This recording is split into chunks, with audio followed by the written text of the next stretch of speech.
అందరికీ నమస్కారం. Welcome back to Lavanya Boona. ఆఖరి 4వ కార్తీక సోమవారం రోజు పూజ. సాయంత్రం గుడికెళ్ళి పూజ చేసుకున్నాం దీపారాధనతో సహా.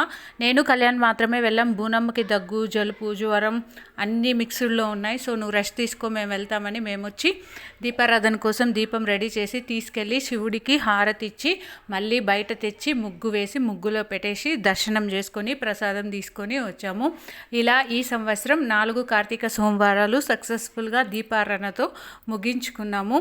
అందరికీ శివయ్య బ్లెస్సింగ్స్ ఉండాలని కోరుకుంటున్నాను. ఇది అమ్మ వేసిన ముగ్గు. ఎలా ఉందో చెప్పండి.